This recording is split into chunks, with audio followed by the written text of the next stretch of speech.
الوطنية الثانية لسنتي 2021-2022 لبرنامج الحكومة المفتوحة، والذي سنحاول أن نتطرق إليه فيه لموضوع شفافية الميزانية والعدالة الضريبية. هذا الموضوع اختير من بين 10 مواضيع اللي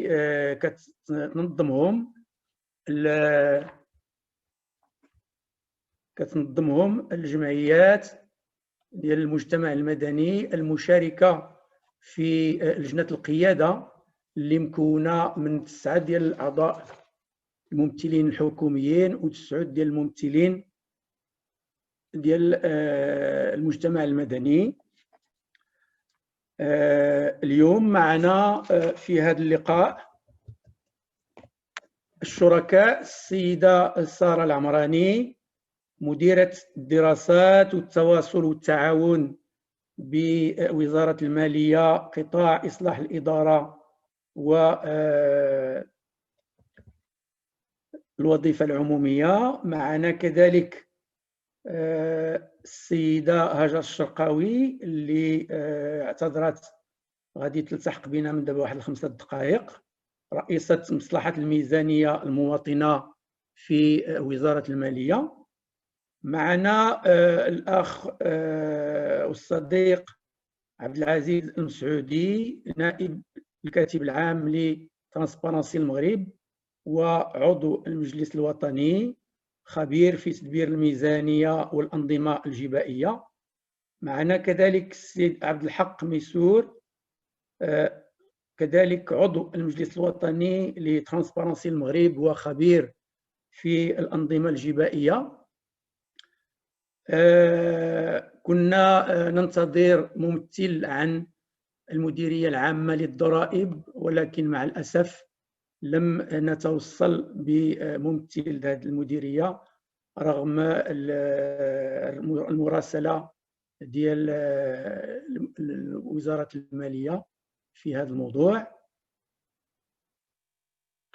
كما قلت غادي نطرقوا الموضوع العام ديال اللقاء اللي هو شفافية الميزانية والعدالة الضريبية. كما يعرف المتتبعون أن المغرب صادق على الإعلان الدولي لشتنبر 2011 المتعلق بالانخراط في شراكة الحكومة المفتوحة، وتماشيا مع التزامه بدعم المشاركة المدنية الذي يتضمنه الإعلان، وانسجاما كذلك مع مبادئ برنامج الشراكة من أجل الحكومة المفتوحة، انخرطت مجموعة من الجمعيات إلى جانب ممثلي الإدارات العمومية في لجنة القيادة.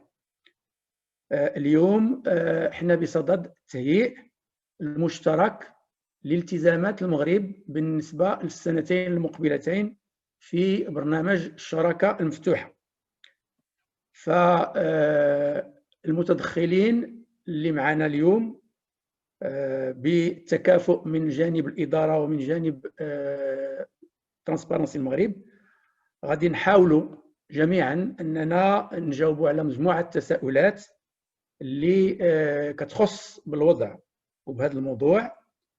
فكما يعلم المتتبعون، حسب استطلاع الميزانية المفتوحة لسنة 2019 الذي تنشره شراكة الميزانية الدولية، أداء المغرب متواضع فيما يخص شفافية الميزانية، حيث حصل المغرب على درجة 43 على 100. و 2019 تخلف المغرب بنقطتين، بحيث في 2018 كانت عنده النقطة ديال 45 على 100. وكذلك هناك تخلف كبير فيما يتعلق بالشراكة المواطنة في الميزانية المفتوحة، لأنه المغرب حصل على 6 نقط على 100. إذن لأن المغرب لا ينشر الميزانية الأولية ومراجعة نصف السنة وتقرير نهاية السنة، أو في بعض الأحيان ينشرها ولكن متأخرة أو للاستعمال الداخلي ديال الوزارة. ولهذا غادي نحاولوا ما أمكن مع المشاركات والمشاركين أننا نحاولوا نجاوبوا على بعض الأسئلة اللي يمكن بالالتزامات المغرب في السنتين المقبلة أننا نعززوا الشفافية ديال الميزانية ونعززوا كذلك العدالة الضريبية. فسنحاول الجواب على ما هي الإجراءات التي يمكن للحكومة أن تلتزم بها من أجل استكمال الامتثال لمعايير الميزانية المفتوحة على النحو المعتمد دوليا كسؤال أول. السؤال الثاني غنحاولوا نجاوبوا على ما هي الإجراءات التي يمكن للحكومة أن تعتمدها من أجل تطوير الميزانية المواطنة ونشرها بموازاة مع نشر مشروع الميزانية من أجل استغلالها من طرف المتتبعين وخاصة من طرف البرلمانيين الذين يصادقون عليها. سنحاول كذلك الإجابة جميعا على ما هي الإجراءات الممكن اتخاذها من طرف الحكومة لتعزيز الموقع الحالي للصفقات العمومية بمنصة تمكن المهتمين من المشاركة المواطنة ابتداء من التعبير عن الاحتياجات إلى التصفية النهائية للصفقات والتقييم من أجل تعزيز الشفافية والتنافسية في الصفقات العمومية. سنحاول كذلك الإجابة على ما هي الإجراءات الواجب اتخاذها لتحسين الولوج والمشاركة المواطنة من أجل تتبع ميزانية الجماعات الترابية. وسنحاول كذلك بمساهمة الجميع الجواب على الإجراءات الممكن التي اعتمادها في قانون المالية لتعزيز الشفافية في تدبير الضرائب. وأخيرا سنحاول الإجابة على الالتزامات الممكن اعتمادها لتفعيل توصيات المناظرات الوطنية للجبايات والقانون العضوي للمالية من أجل ضمان العدالة الضريبية وتوزيع عادل للنفقات الجبائية بنزاهة وإنتاجية. هذه الأسئلة كاملة غادي يحاولوا يجاوبوا عليها المختصين اللي معنا والمختصات، وكذلك بمساهمة المشاركات والمشاركين عبر الأسئلة والأجوبة اللي ممكن أنهم يبعثوها للمتدخلين عبر سؤال وجواب، وكذلك عبر الشات. هنالك كذلك ممكن عبر الفيسبوك ديال الجمعية ديال ترانسبارنسي يمكن للمشاركات والمشاركين أنهم يوضعوا تساؤلاتهم أو اقتراحاتهم من أجل الأجوبة على الأسئلة وموضوع اليوم. سأعطي الكلمة تباعا للسيدة سارة العمراني لتعطينا لمحة موجزة على المسار ديال الحكومة المفتوحة بالمغرب فيما يتعلق ب 2018-2020. ثم سنعطي الكلمة للأخ عزيز المسعودي ليعطينا لمحة عامة على الموضوع. بعدها إثر التحاق السيدة الشرقاوي من وزارة المالية نعطيها الكلمة لتعطينا ملمحة عن الميزانية المواطنة. ثم يتطرق الأخ ميسور للجانب الجبائي في المداخلة ديالو. بعدها سيتفاعل الجميع مع اقتراحات وتساؤلات المشاهدات والمشاركات والمشاركين على أساس أننا عاود نعيد الرجوع للتساؤلات والاقتراحات ديال الجميع. فالكلمة للسيدة العمراني سارة، مشكورة. شكرا لك السيد البرنوسي. أنا غادي نشارك معكم واحد لا بريزونطاسيون، واحد العرض. دونك مساء الخير لجميع المشاركين من فاعلي المجتمع المدني والقطاعات الوزارية المشاركة. غنقدم لكم عرض حول نبذة حول مبادرة الشراكة من أجل الحكومة المنفتحة، ثم السياق الوطني لهذه المبادرة، بعد ذلك خطة يعني واحدة بعجالة، ما هي خطة العمل الوطنية الأولى للحكومة المنفتحة ما بين 2018 و 2020، ثم أهم المنجزات منذ انضمام المغرب لهذه المبادرة، وأخيرا النقطة المهمة جدا وهي الإعداد المشترك لخطة العمل الوطنية الثانية للحكومة المنفتحة. هذه المبادرة اللي هي Open Gov Partnership هي مبادرة عالمية تم الإطلاق ديالها بمناسبة انعقاد الدورة 66 للجمعية العامة للأمم المتحدة في سنة 2011، وكتهدف إلى دعم وتكريس مبادئ الأساسية اللي هي مبادئ الشفافية والنزاهة والمساءلة والديمقراطية التشاركية. وبلغ عدد أعضاء المبادرة 78 دولة و20 عضو محلي، وهم كيعملوا جنبا إلى جنب مع الآلاف من منظمات المجتمع المدني، وكل سنتين كيقدم كل عضو خطة عمل كيتم الإعداد ديالها بالاشتراك مع المجتمع المدني، كتحدد الالتزامات الملموسة لتعزيز مبادئ الحكومة المنفتحة.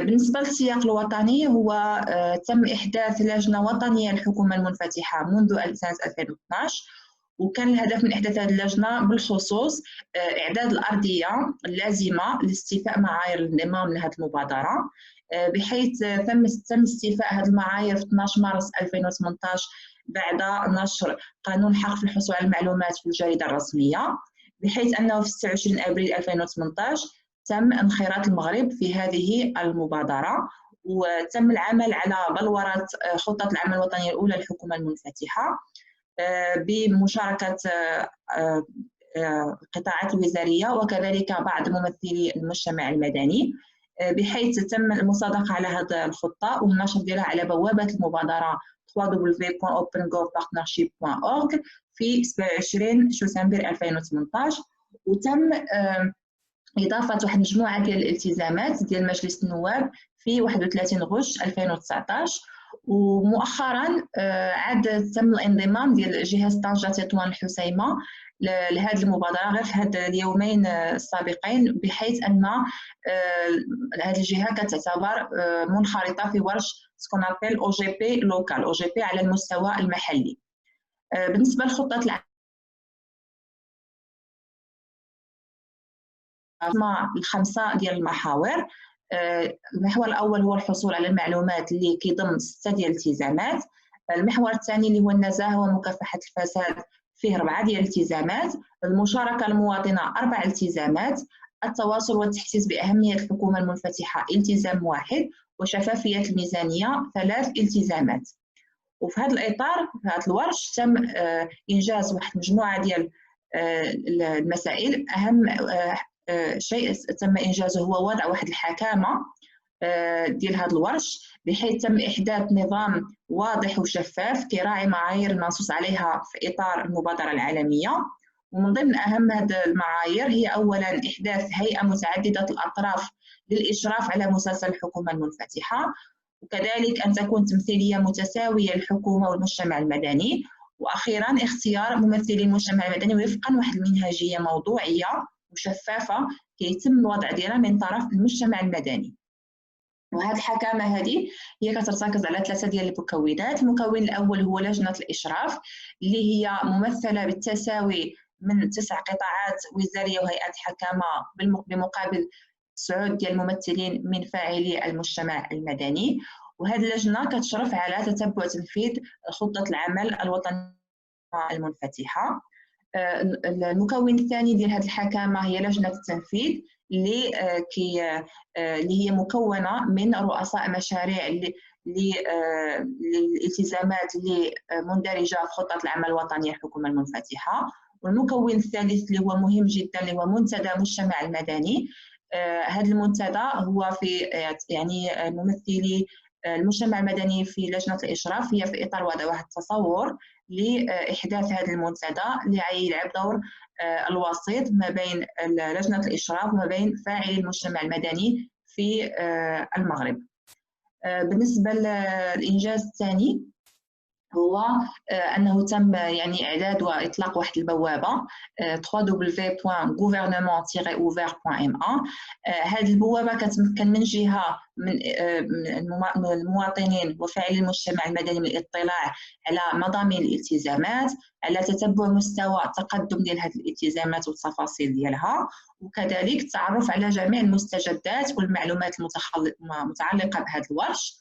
وكتمكن كذلك رؤساء المشاريع اللي من تحيين التقدم ديال الانشطه ديالهم المدرجه في اطار خطه العمل. والجديد في هذه البوابه هو انها كتمكن المواطنين وفاعلي المجتمع المدني من امكانيه طرح واحد المجموعه ديال الافكار اللي تساهم في اغناء الحوار وصياغه الالتزامات، وكذلك كتمكن من المشاركه والتسجيل في اللقاءات التشاوريه. بالنسبة لتنفيذ خطة العمل الوطنية الأولى الحكومة المنفتحة، التقدم الإجمالي الآن وصل إلى 72%، وكيمكن لكم تطلعوا على جميع التفاصيل بخصوص المحاور اللي في هذه الخطة باش تعرفوا على مدى التقدم ديال التنفيذ ديالها. بالنسبة للنقطة الأخيرة ديال العرض اللي كتهم الإعداد المشترك لخطة العمل الوطنية الثانية الحكومة المنفتحة، تم في بداية الأمر بالتوافق بين ممثلي لجنة الإشراف على واحد منهجية للإعداد المشترك لخطة العمل الوطنية الثانية، بحيث تم التوافق في الأول على اقتراح واحد المجموعة ديال المحاور هي 10 اللي غادي تكون يعني محاور ديال جمع الافكار المقترحه، وكذلك ديال المجالات ديال اللقاءات التشاوريه اللي هي كتهم المرحله الثانيه اللي في اكتوبر 2020 حنايا في صدد الانجاز ديالها، بحيث يتم تجميع الافكار من ناحيه عن طريق اللقاء التشاوريه الموضوعاتيه اللي اليوم هو اللقاء الرابع في هذه اللقاءات. والقناه الثانيه هو الفضاء الرقمي للإعداد التشاركي اللي كاين في بوابة الحكومة المنفتحة، اللي كيمكن المواطنين وفاعلي المجتمع المدني من طرح مجموعة من الأفكار، بحيث أنه في نوفمبر 2020 سوف يتم تحديد الأولويات والمؤسسات المعنية بتنزيل مشاريع الالتزامات بطبيعة الحال بالاعتماد على المخرجات ديال اللقاءات التشاورية، وكذلك على الأفكار اللي طرحت في الفضاء الرقمي. الهدف هو ان تكون عندنا واحد يمكننا نصيغوا بطاقات الالتزامات ما بين نوفمبر ودجنبر 2020 باش نصادقوا على الخطه ويتم التبني ديالها ونشرها عند المبادره العالميه الحكومه المنفتحه. بالنسبه للقاءات التشاوريه الموضوعاتيه هي كلها منشوره في البوابه، سواء اللي تم يعني ديجا الاعداد ديالها ولا المقبله، ويمكن لكم تطلعوا كذلك على اللقاءات الفارطه عبر التسجيل الذي يتم تواضعه عبر البوابه. بالنسبه للاعداد المشترك كيمكن لكم تطرحوا افكار بحيث يتم وضع او ادخال تحديات، اولا اختيار المجال اللي كيهم الفكره، ثم ادخال ما هي التحديات والاشكاليات وما هي الحلول المقترحه وشنو هي النتائج المنتظره. والحمد لله كاين واحد التفاعل كبير في هذا المجال، وحنا توصلنا بمجموعه الافكار اللي كيتم النشر ديالها واللي كيمكن لكم تطلعوا عليها عبر البوابه واللي كتهم المجالات العشره. واخيرا بغيت غير ناكد على اهميه التشارك في إعداد خطة العمل الوطنية الحكومة المنفتحة تحت شعار خطة العمل الوطنية الحكومة المنفتحة عمل مشترك أجي السهم فيه. وشكرا.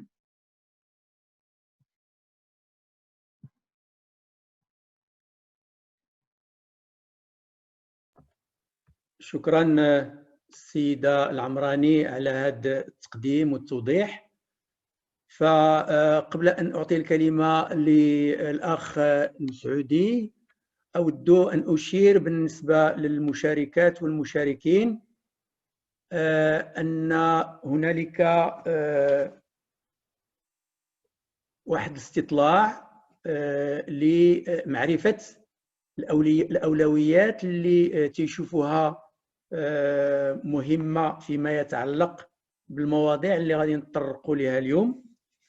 فهذه الأولويات يمكن لهم يجاوبوا على الأسئلة اللي مطروحة في هذه الاستمارة.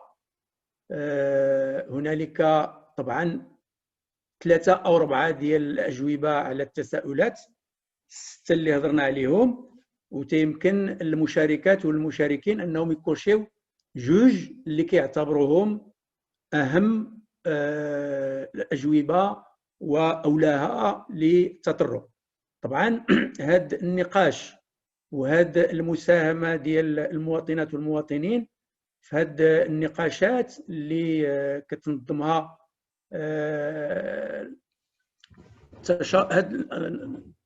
اللقاءات التشاركية اللي كتنظمها المجتمع المدني إلى جانب ممثلي الإدارة، غادي يتم النقاش ديالها والتشاور من أجل ضبط الالتزامات اللي تكون تستجيب لاهتمامات ديال المواطنين والأولويات ديالهم لصياغتها في برنامج 2021-2022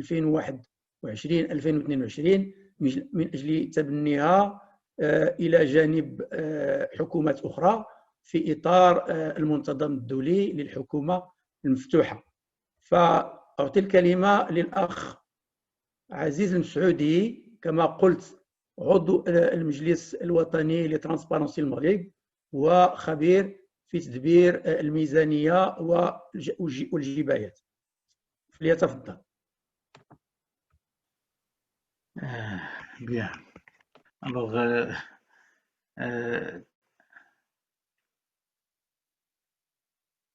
voilà. Ça va? Bien. Alors, أنا كذلك بدوري كنرحب بهذا اللقاء،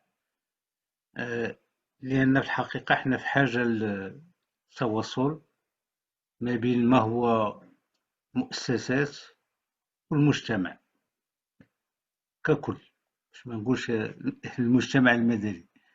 وربما المؤسسات شحال ما كانت كتصنف المحيط ديال المجتمع، بشحال ما غادي تكون عندها يعني دراية وفي نفس الوقت غادي يمكن لها تجاوب على الانتظارات الحقيقية ديال المجتمع. دونك أنا كما كتلاحظوا وجدت العرض ديالي باللغة الفرنسية. Donc je vais présenter quelques idées que j'ai intitulées avec un titre, les voix regard critique sur le système fiscal marocain bien sûr. Je voudrais faire d'abord une première remarque qui me semble-t-il est fondamentale, que nous avons déjà exprimée à Transparency,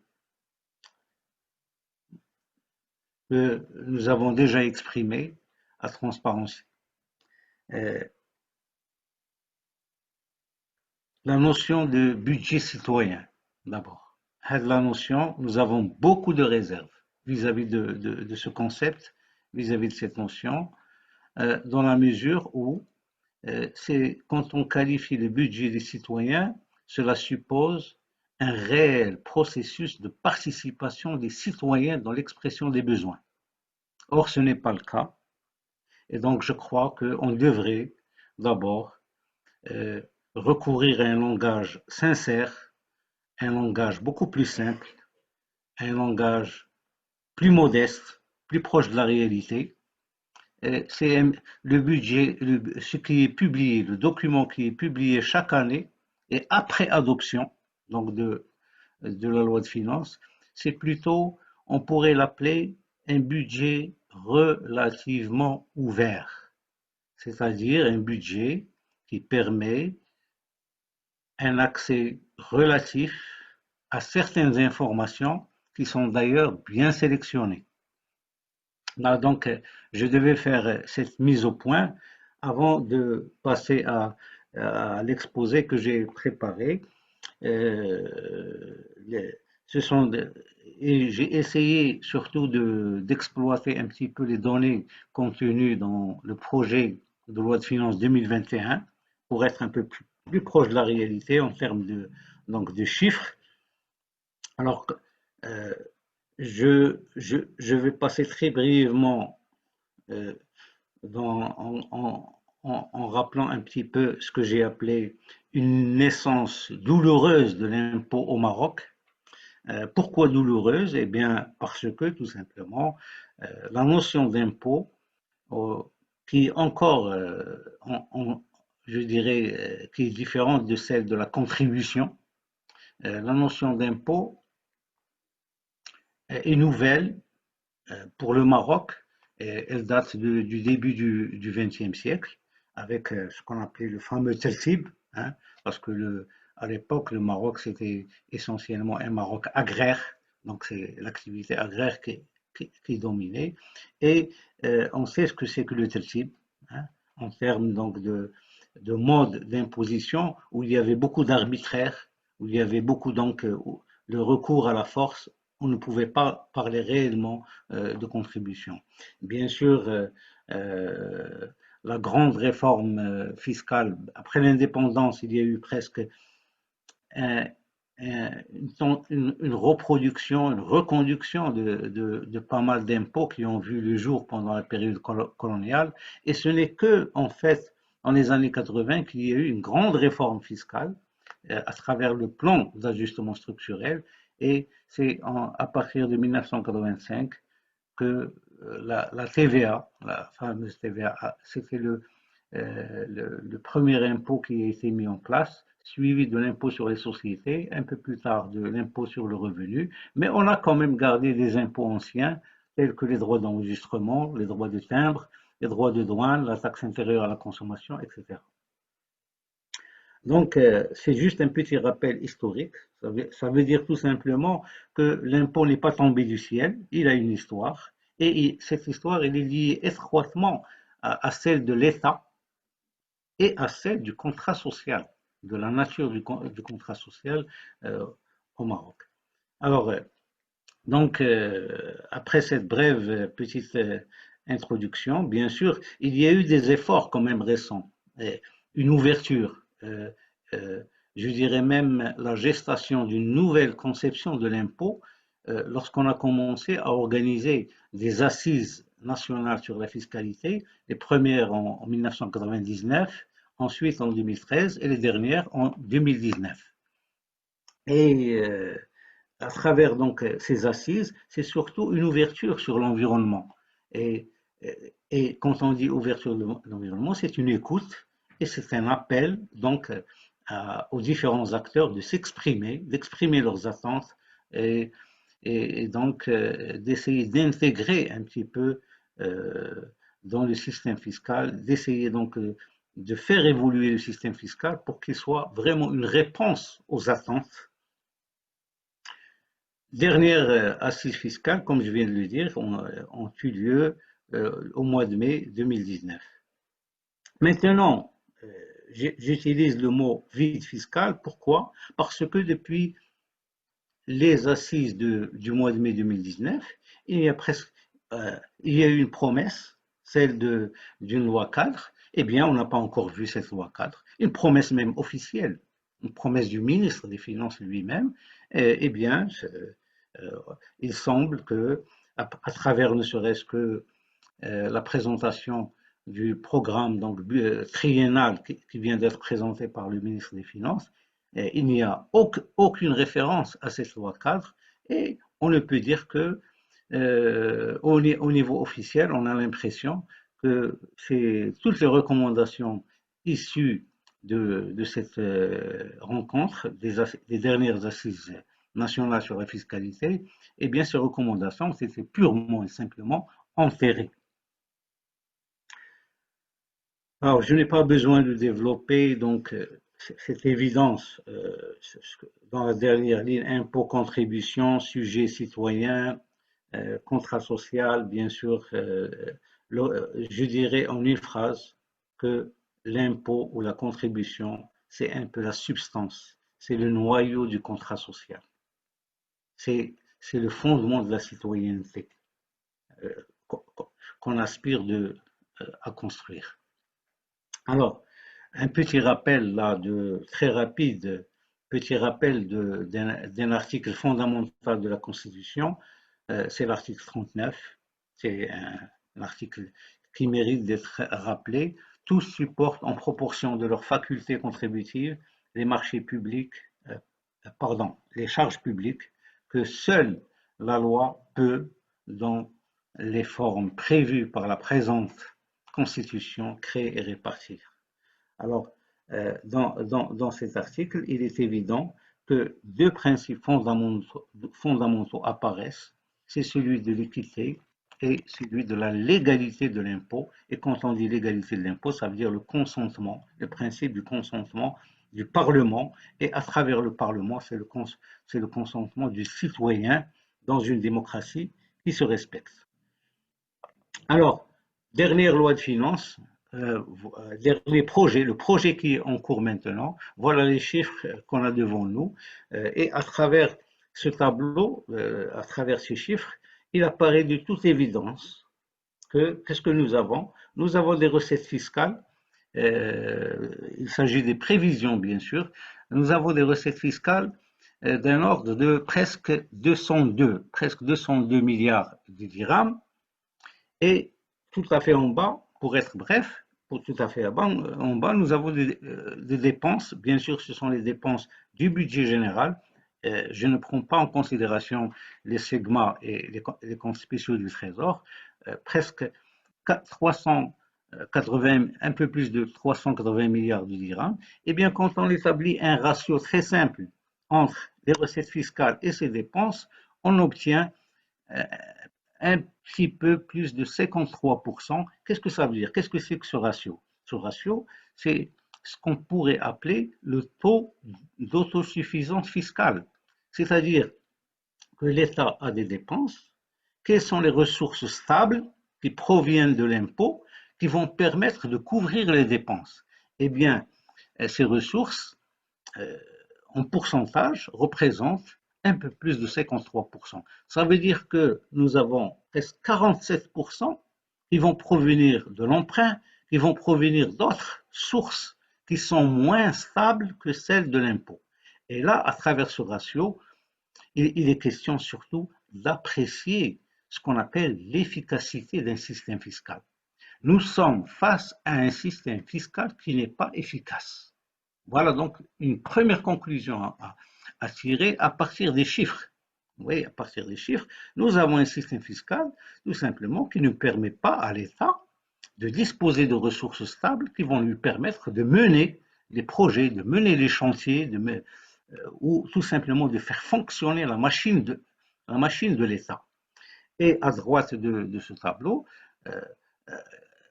les chiffres permettent de constater facilement que ce sont surtout les impôts indirects qui ont une prédominance, à tel point qu'ils représentent presque 55% des recettes fiscales. Et qu'est-ce que cela veut dire là aussi? C'est tout simplement dire que nous avons un système qui est en contradiction avec ce qu'on vient de voir à travers l'article 39 de la Constitution. Parce que les impôts indirects ne tiennent pas compte de la capacité contributive des citoyens. Donc, plus la masse des impôts indirects est importante, plus elle est supérieure aux impôts directs, moins le système fiscal est équitable. Donc, nous avons déjà là deux petites conclusions. Un, le premier, nous avons un système fiscal qui n'est pas efficace. Et deux, un système fiscal qui n'est pas équitable. Alors, vous voyez là, de manière encore plus évidente, vous avez la partie impôts indirects en bleu, avec plus de 95 milliards, et à l'intérieur, il y a essentiellement la TVA et la TIC. La TIC, c'est la taxe intérieure à la consommation. Vous avez à gauche l'IS. Il y aura une chute très importante des recettes de l'IS l'année prochaine. Bon, on peut rattacher ça à la crise, mais en fait, c'est beaucoup plus compliqué que ça, dans la mesure où la crise n'a fait qu'aggraver une crise qui a toujours existé. Et dans la partie verte, nous avons l'IR, mais à l'intérieur de l'IR, les presque 40 milliards, il ne faut pas oublier que les 75% proviennent essentiellement de l'IR prélevé à la source. Et là aussi, donc à travers cette image-là, il est tout à fait évident que notre système fiscal n'est pas du tout équitable. Ça veut dire que l'impôt n'est pas réparti équitablement entre les citoyens. Alors là aussi, c'est tout simplement une comparaison entre les impôts directs et les impôts indirects. Là, à titre d'exemple, au niveau de l'impôt sur les sociétés, nous avons moins de 1% de l'effectif des sociétés qui contribuent à presque 70% des recettes IS. Et moins de 1% avec 80% des recettes IS. C'est tout simplement, ces pourcentages sont surtout révélateurs de l'ampleur de la fraude fiscale dans notre pays. Alors, la même chose pour les recettes de l'IR, comme je l'ai indiqué il y a quelques secondes. Vous voyez, 75% des recettes de l'IR proviennent de l'IR prélevé sur les salaires. Voilà. Alors, je voudrais insister en disant que, en posant la question suivante, à quoi finalement ont servi les 3e assises nationales de la fiscalité tenues au mois de mai 2019? Eh bien, quand on examine la loi de finances de l'année 2020 ou la loi de finances rectificative et le projet de loi de finances actuellement en cours, eh bien la réponse est évidente. Les assises n'ont pratiquement servi à rien du tout. Plusieurs recommandations ont été adoptées.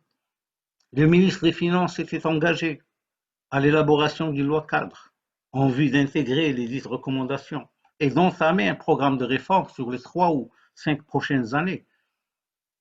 Eh bien, dans la loi de finances 2020, plusieurs amnisties fiscales, c'est le contraire, ont été prévues, reconduites dans la loi de finances rectificative. Dans la présentation du projet de loi de finances 2021 et surtout dans le programme budgétaire triennal présenté par le ministre des Finances, aucune allusion à la loi cadre promise, ni aux recommandations issues des assises nationales de la fiscalité. Qu'est-ce qu'on trouve dans ce projet de loi de finances? Eh bien, au niveau de l'impôt sur le revenu, le remplacement du régime du bénéfice forfaitaire. C'est bien, c'est une bonne chose, parce qu'on sait que le régime du forfait, c'est l'une des principales séquelles de l'ancien système fiscal. C'est une bonne chose. Mais s'agit-il vraiment d'une rupture avec l'ancien système?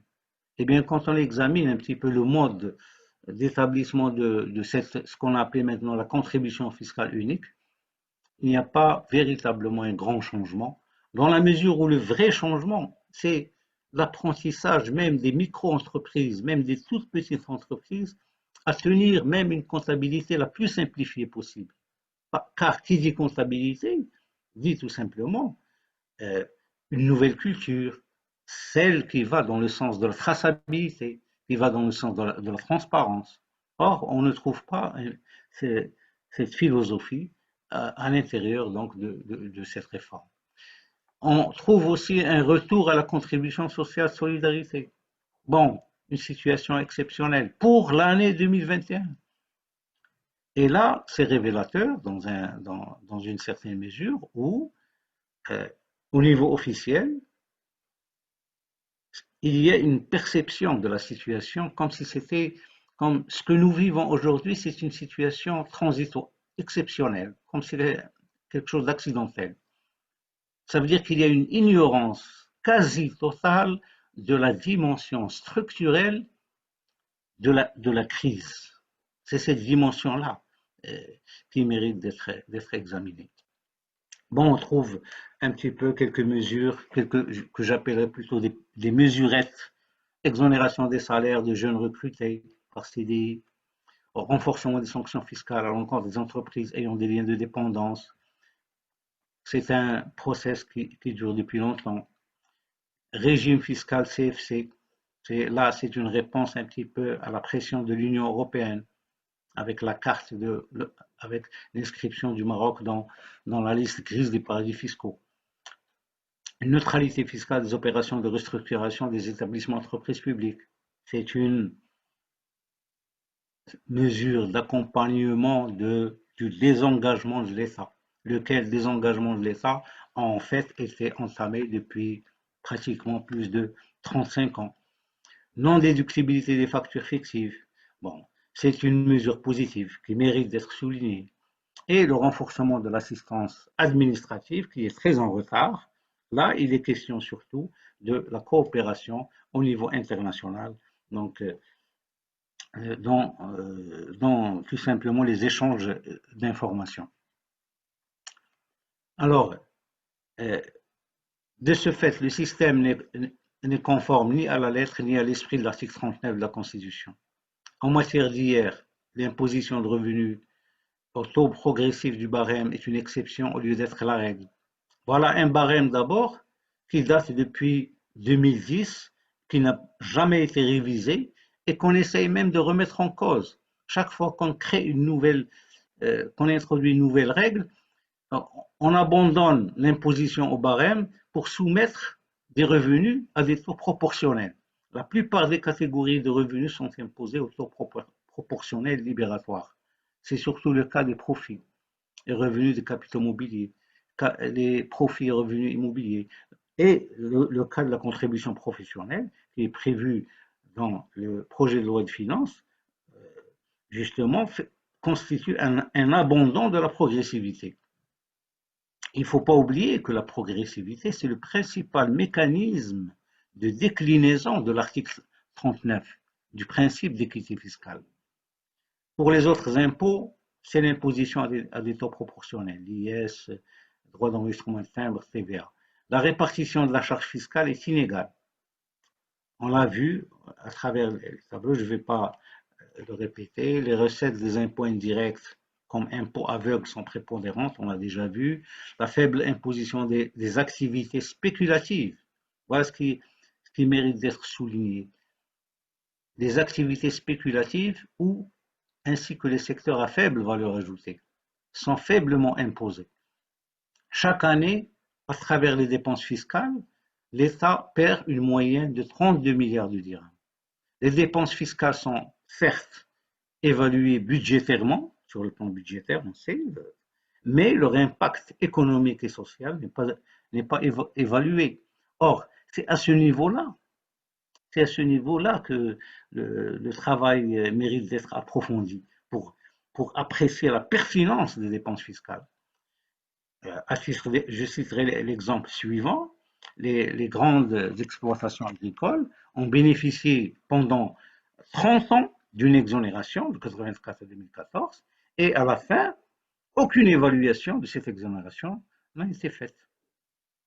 Elle a pris théoriquement fin en 2014. Je dis bien théoriquement.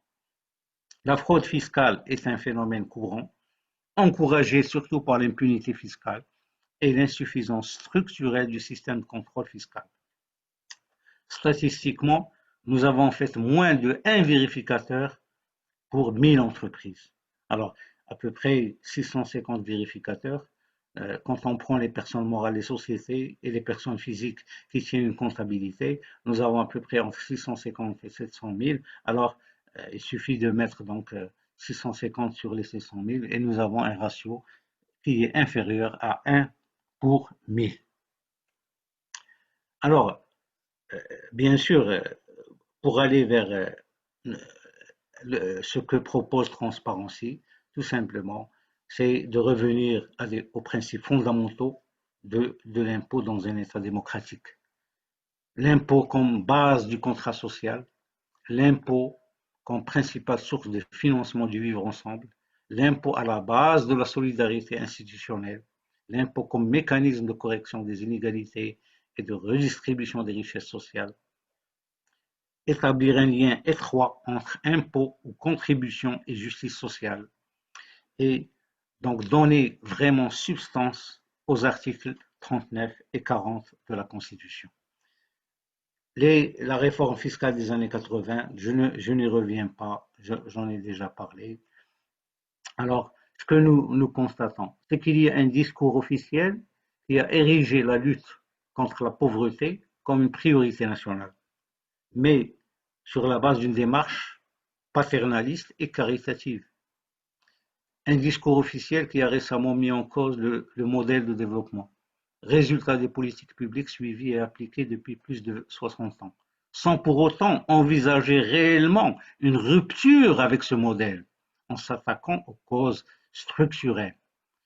Et ce que nous vivons aujourd'hui, maintenant même, malgré la crise sanitaire, le projet de loi de finances 2021 illustre parfaitement la continuité du statu quo. Une énorme différence, un gouffre entre le discours et la réalité.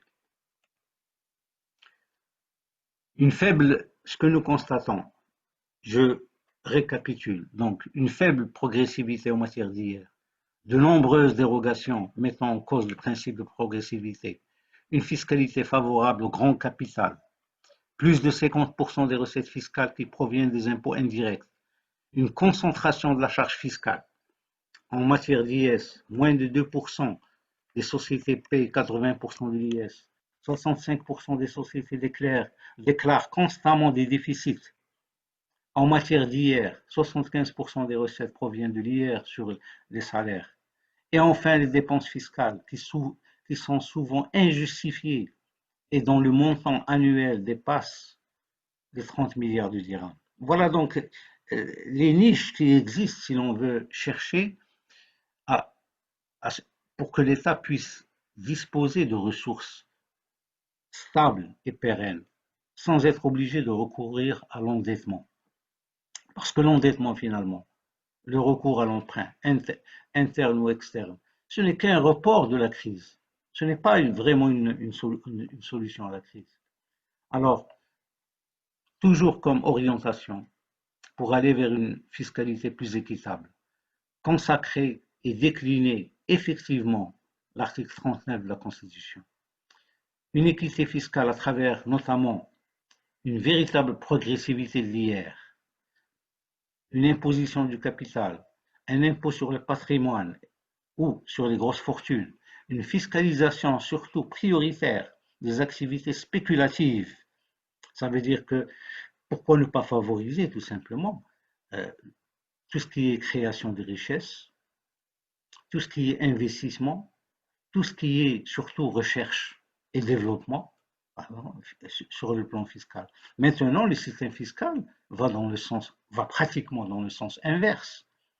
À cela s'ajoute la nécessité de mettre en place une gouvernance fiscale fondée, bien sûr, sur la transparence et la reddition des comptes à tous les niveaux de l'État. Et pour terminer, quelques pistes, orientation vers une autre fiscalité plus équitable, qui se base sur le renforcement des systèmes de contrôle, de lutte contre l'évasion et la fraude fiscale, la pénalisation effective de la fraude fiscale. La fraude fiscale a été pénalisée depuis 1996, mais cette pénalisation n'a jamais été mise en œuvre effectivement. Elle figure dans le Code général des impôts, mais il n'y a jamais eu de poursuite pénale en matière de fraude fiscale. Intégration des activités informelles, je dis bien intégration et non pas lutte contre, parce que les activités informelles sont en général des activités de survie. Donc il faut une nouvelle démarche, une nouvelle philosophie pour aller véritablement vers l'intégration des activités informelles et à travers notamment la lutte contre la précarité, le développement de la transparence et du civisme fiscal. En définitive, il est question de consacrer une fiscalité qui va dans le sens de la solidarité et non pas de la charité. Une fiscalité qui réduit les inégalités sociales et consacre la justice sociale. En bref, une fiscalité citoyenne. Merci. Merci beaucoup. Merci beaucoup, C'est Aziz, pour cette intervention et cette explication de l'état actuel du budget et surtout du projet de loi des finances 2021 que vous avez étayé à travers les chiffres et pour lesquels nous souhaitons une participation de nos amis participants et participantes à cette rencontre pour nous donner leur avis et leur questionnement. Nous allons donner la parole à notre partenaire et collègue, Madame Cherkaoui Hajar, du ministère des Finances, pour nous donner son éclairage sur l'état de la transparence du budget et particulièrement du budget citoyen en relation avec les questions qu'on s'est posées au début de cette rencontre pour dire comment on va rattraper un petit peu القضية ديال التخلف فيما يتعلق بالنقطة اللي حصلنا عليها في الميزانية الدولية المفتوحة ديال 43 على 100 وكذلك فيما يتعلق بالمشاركة المواطنة اللي حصلنا فيها على 6 على 100. فالكلمة للسيدة الشرقاوي مشكورة. السلام عليكم. شكرا سي البرنوسي على الدعوة للمشاركة في هذا الملتقى. دونك اولا نبغي نذكر يعني بالانجازات المغرب في اطار الميزانيه المفتوحه وشفافيه الميزانيه. دونك انا غادي نستمر باللغه الفرنسيه. Alors, comme on le sait tous, c'est-à-dire le plus grand changement qu'a connu la transparence budgétaire au Maroc, c'est l'adoption de la nouvelle loi organique relative à la loi de finances, donc qui est venue avec plusieurs principes. Donc, je cite déjà premièrement un budget plus lisible et éclairé par la performance, et aussi un budget et des comptes de l'État qui sont plus transparents et plus sincères. Et aussi un Parlement qui est mieux informé et avec un contrôle qui est plus approfondi, notamment avec la production de plusieurs rapports, à savoir les 13 rapports, et aussi à travers déjà la diminution du délai du dépôt de la loi de règlement au niveau du Parlement, qui est maintenant réduite à 15 mois, conformément aux dispositions de la nouvelle loi organique relative à la loi de finances. Alors, pour ce qui est des principales avancées du Maroc par rapport au sujet de la transparence budgétaire, donc, comme on a dit, il y a un enrichissement et une amélioration continue de l'information budgétaire et financière. Donc, je cite aussi les différents projets de performance qui accompagnent les budgets des départements ministériels lors de leurs commissions respectives où leur budget est discuté ainsi que leur plan d'action.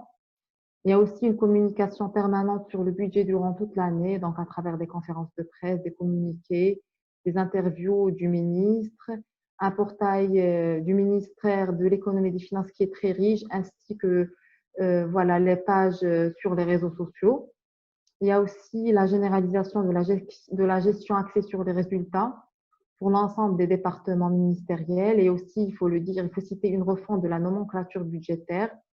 Donc, tout en assurant la restructuration des morasses budgétaires, c'est-à-dire les documents où on retrouve les crédits de fonctionnement et d'investissement autour de programmes et de projets.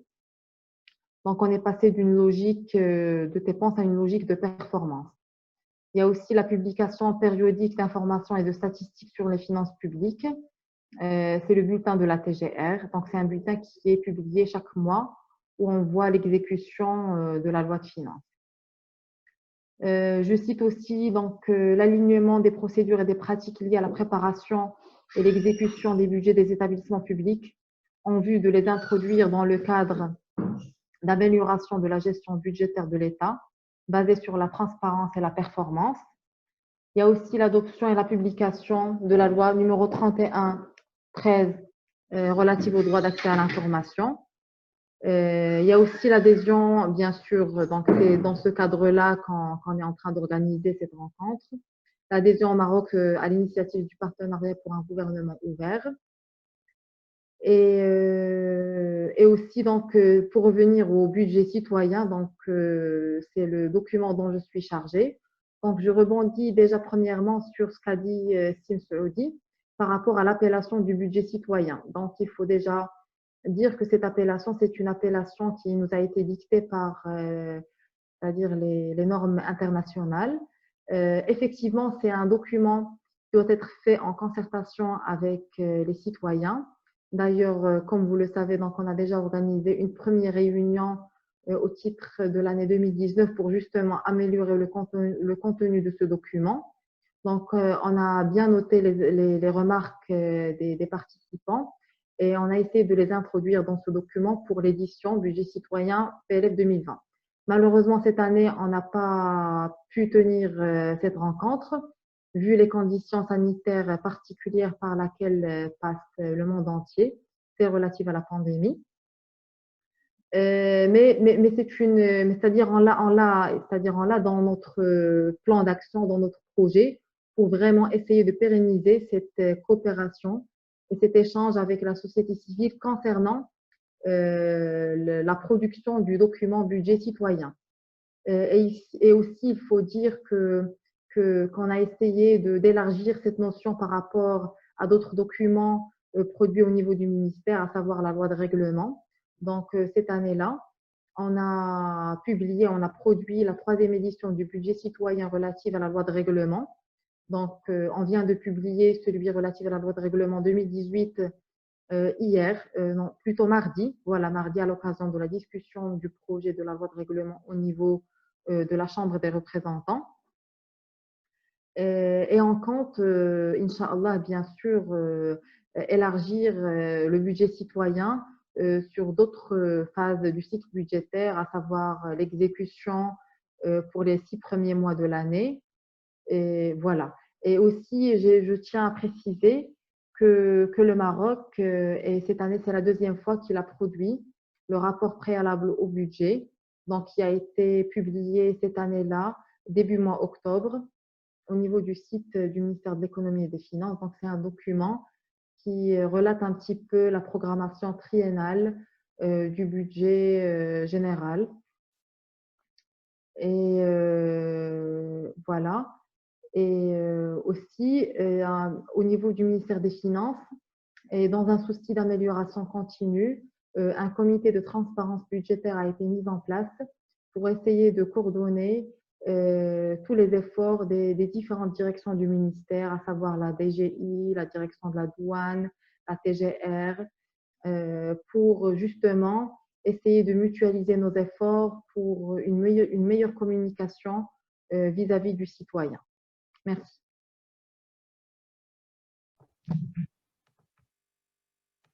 ميرسي السيدة الشرقاوي على هذه التوضيحات. كنتمناو أن الاقتراحات اللي تقدمتي بها نزيدوا نطوروها لمزيد من تطوير الميزانية ديال المواطنين أو المواطنة، وخاصة كذلك النشر ديالها بموازاة مع مشروع الميزانية لتمكين المتتبعين وكذلك خاصة البرلمانيين اللي ربما تنقصهم الاطلاع والمعرفة ديال الميزانيات، أنهم تعطيهم لمحة موجزة ليكون المساهمة ديالهم في النقاش في البرلمان إيجابي. تنتأسفوا لعدم حضور زملائنا من المديرية العامة للضرائب اللي كذلك يمكن لهم يعطيونا توضيحات واقتراحات فيما يتعلق بتحسين الشفافية في تدبير النظام الجبائي في المغرب. ففي غيابهم غادي نكتفيو بالتوضيحات والاقتراحات ديال الزميل والأخ ميسور عضو المجلس الوطني لترانسبارنسي المغرب والخبير في الميزانية والأنظمة الجبائية. فالكلمة للأخ ميسور.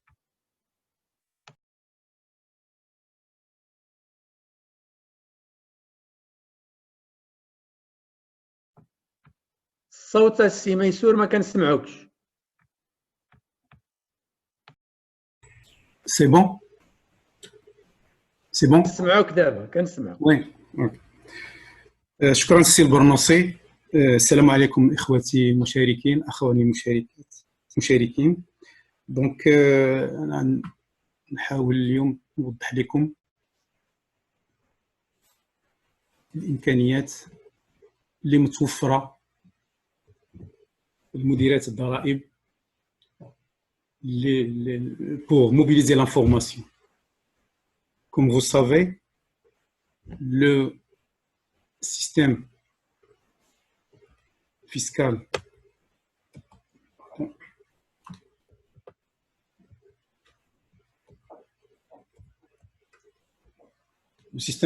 marocain est un système totalement déclaratif. Donc, le corollaire d'un système fiscal totalement déclaratif, c'est un contrôle fiscal doté d'un arsenal juridique dissuasif qui lui permet de disposer d'informations exhaustives, fiables et exploitables, susceptibles de renseigner sur le potentiel fiscal de chaque contribuable, sa force de dissuasion et le garant de plus de conformité fiscale.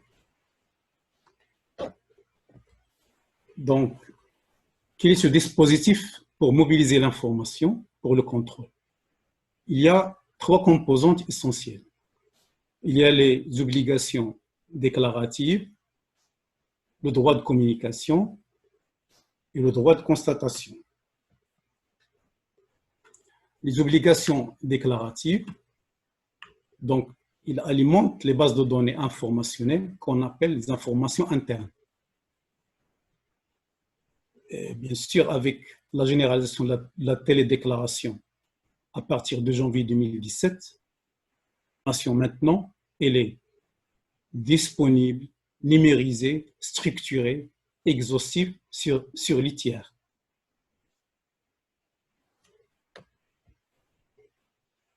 Alors, l'outil principal pour collecter l'information,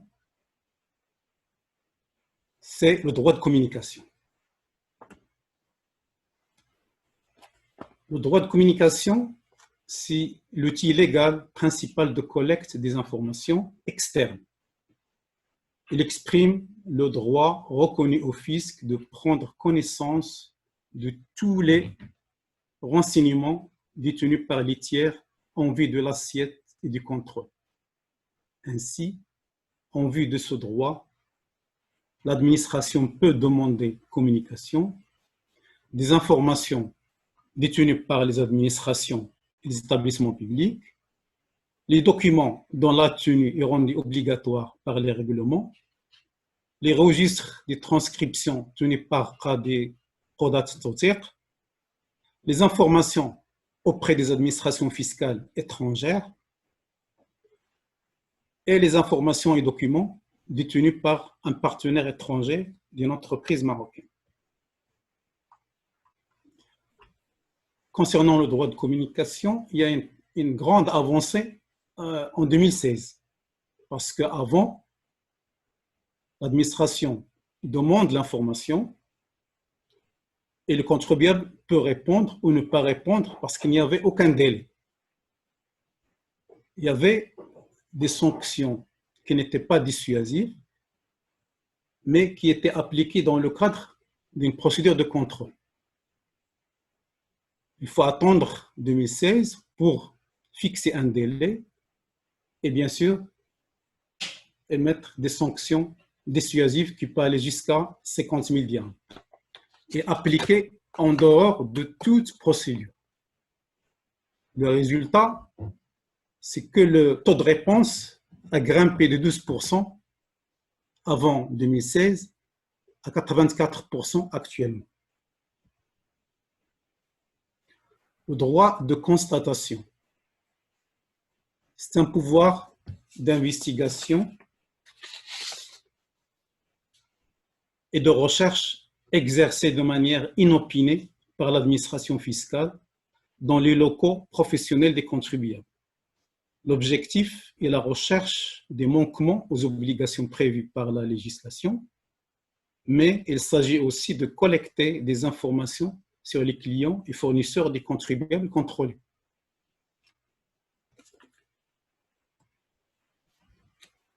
Ces trois dispositifs permettent à l'administration fiscale de disposer de suffisamment d'informations. Toutefois, même pertinente et exhaustive, une information collectée demeure dénuée de toute utilité si elle n'est pas rattachée à un contribuable. Donc, après l'avènement de l'identifiant commun de l'entreprise en 2011, l'administration fiscale, dans l'article 145 du CGI, a institué en 2016 l'obligation pour le contribuable n'ayant pas la qualité de commerçant de mentionner le numéro de l'identifiant commun de l'entreprise sur les factures et documents délivrés aux clients.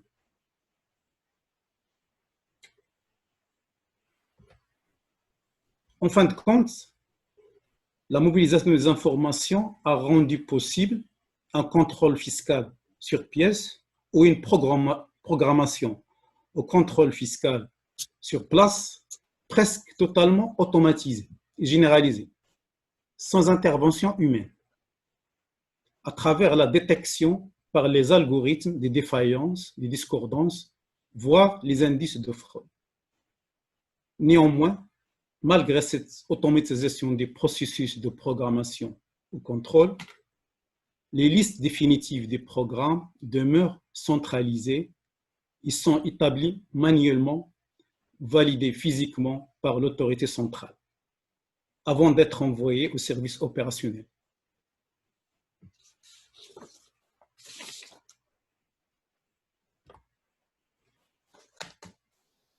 De ce dispositif, il y a des limites au niveau de la forme. Par exemple, le texte donne le droit, laisse le choix au contribuable de communiquer l'information sur support magnétique ou sous forme de papier. Or, lorsqu'il y a un volume important d'informations, je ne vois pas l'utilité du papier. Et donc, c'est à l'administration de préciser la forme et non pas au contribuable. Il y a des limites liées aux documents consultés.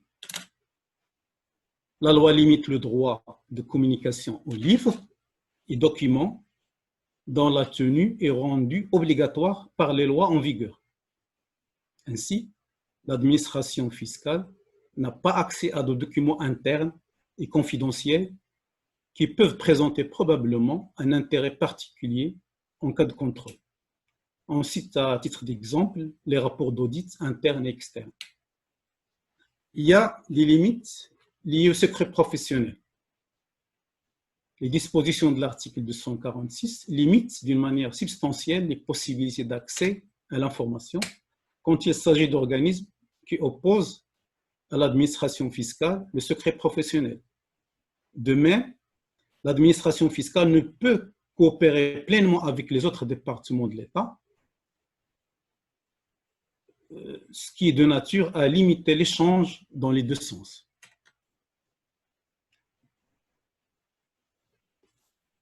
Le dernier alinéa de l'article 212 interdit à l'administration fiscale l'exploitation de tout élément nouveau apparu au lendemain de la clôture d'une procédure de contrôle.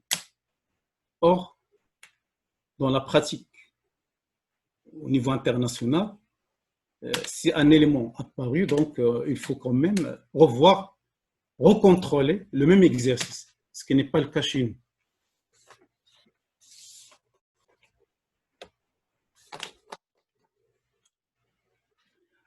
Alors, quelques recommandations.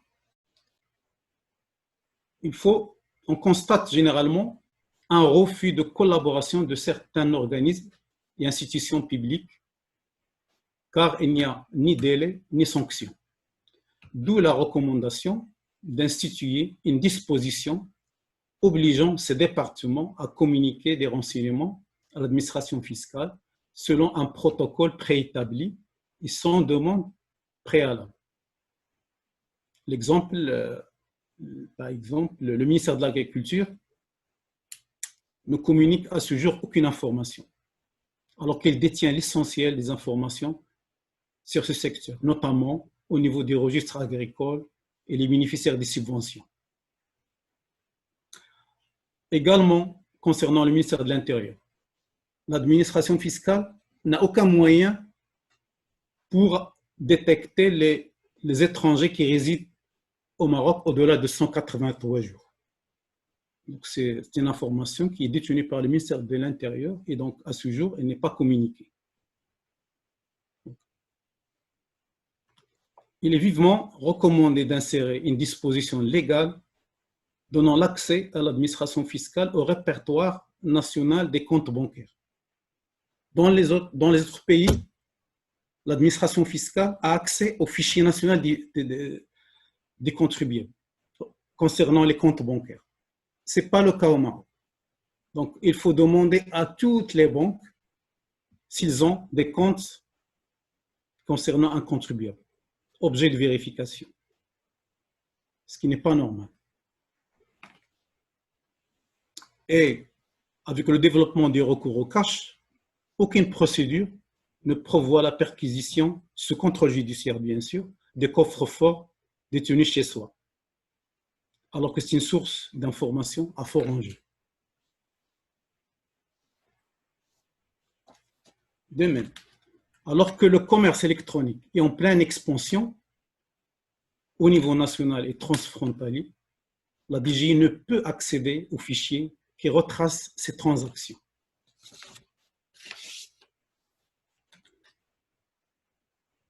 Il faut insister sur la qualité des données.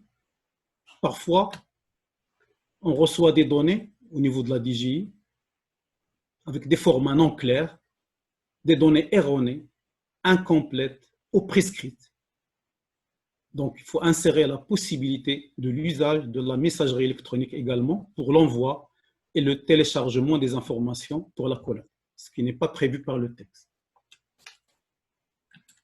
À l'ère du tout digital, il n'y a pas de brigade informatique qui assiste les inspecteurs, les vérificateurs plus exactement, pour collecter les informations disséminées dans les labyrinthes des systèmes d'information, parfois localisés dans le cloud.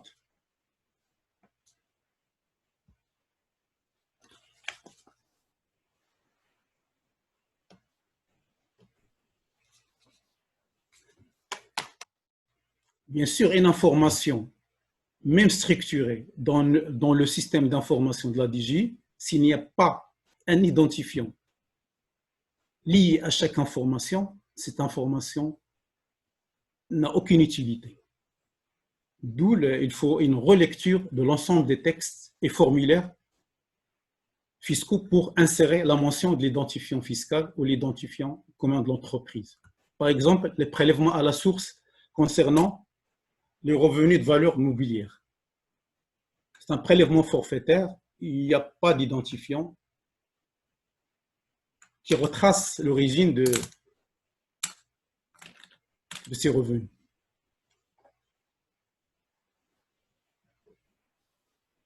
Vu la complexité, la génération de la facture électronique n'est pas pour demain. Pour limiter la prolifération des factures fictives, il est nécessaire d'instituer un répertoire national qui centralise et affecte un numéro unique à chaque facture, avec un code QR correspondant. Donc, à ce jour, il y avait un projet pour la généralisation de la numérisation de la facture, mais c'est un projet très lourd. Même en France, ils l'ont juste imposé au niveau des marchés publics. Mais à notre niveau, elle est facile de centraliser parce que on constate que chaque société donne un numéro de série à ses factures. Or, pour une gestion centralisée de l'information concernant les factures, il faut un répertoire national centralisé au niveau de la DGI qui affecte et qui donne des plages de numéros à chaque contribuable lorsqu'il le demande. Le basculement de la diffusion de la publicité vers l'Internet exige la traçabilité de toute publicité sur les sites et réseaux sociaux à travers un code de l'autorisation affiché à côté de toute publicité d'un produit ou service commercialisé au Maroc. Idem pour les appartements sur les plateformes de location.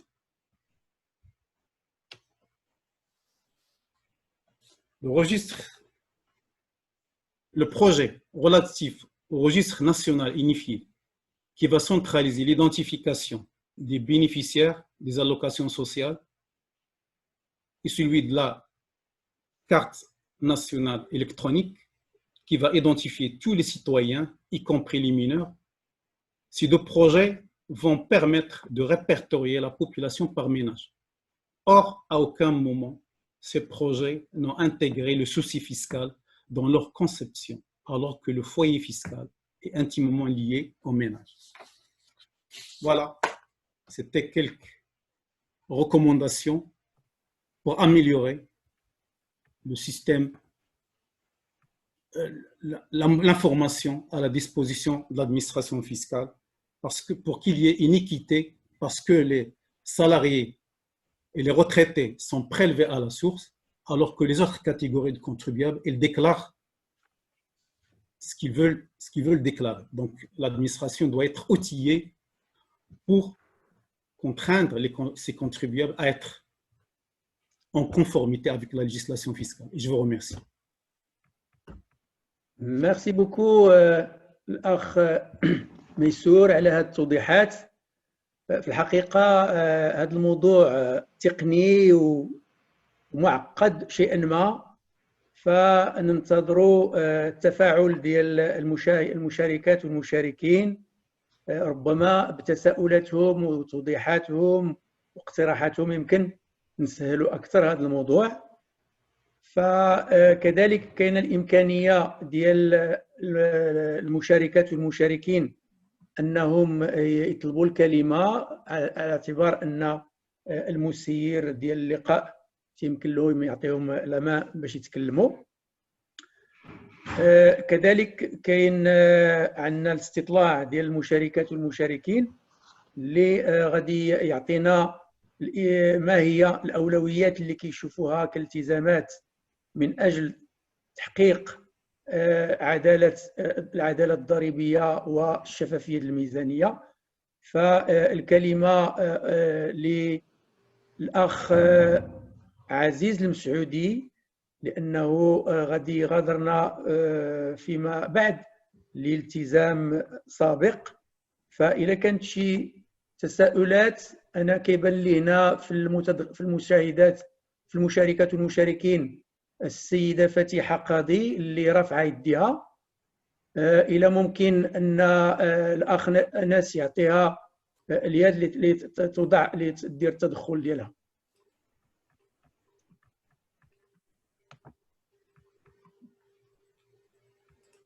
قبل ما يتفاعل مع التساؤلات الأخ عزيز المسعودي، الكلمة للسيدة قاضي فاتحة.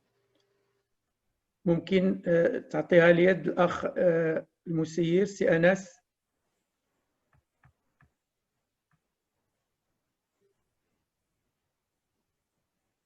تفضلي السيدة فاتحة قاضي، لك الكلمة.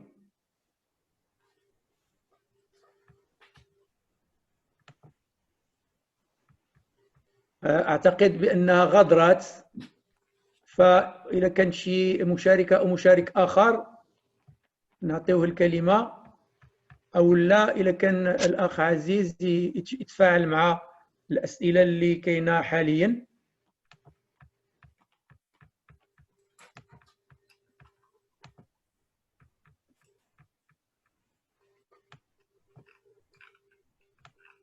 أو ربما توضيحات على التدخل ديال الأخ ميسور، لأن التقديم ديالو كان تقني وربما تيصعب الاستيعاب بالنسبة لغير المتخصصين من التفاعل بسرعة مع هذا الموضوع.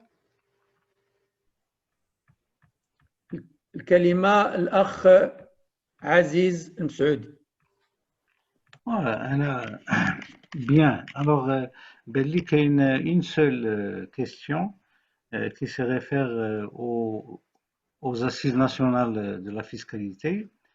Effectivement, je pense que nous devons considérer l'approche assise nationale sur la fiscalité comme une approche très positive, dans la mesure où c'est un pas en avant vers la participation, tout simplement. Je dirais que pendant la réforme des années 80, on avait une conception purement, pratiquement exclusivement technique de l'impôt.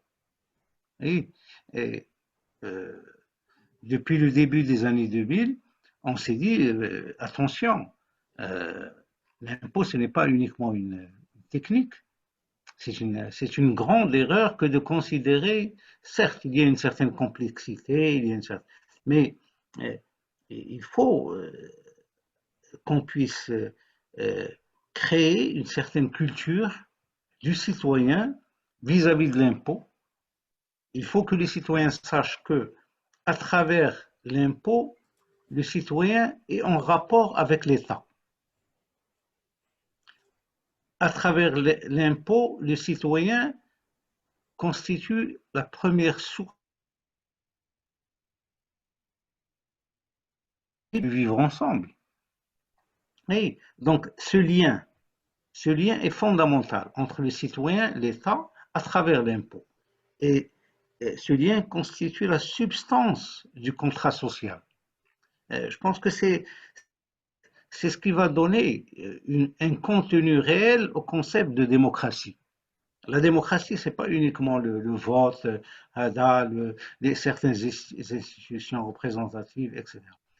C'est à travers l'impôt que l'on peut exercer la démocratie au quotidien, quotidiennement en quelque sorte. La conjugaison quotidienne, je dirais, de la démocratie, si la démocratie était un verbe en quelque sorte.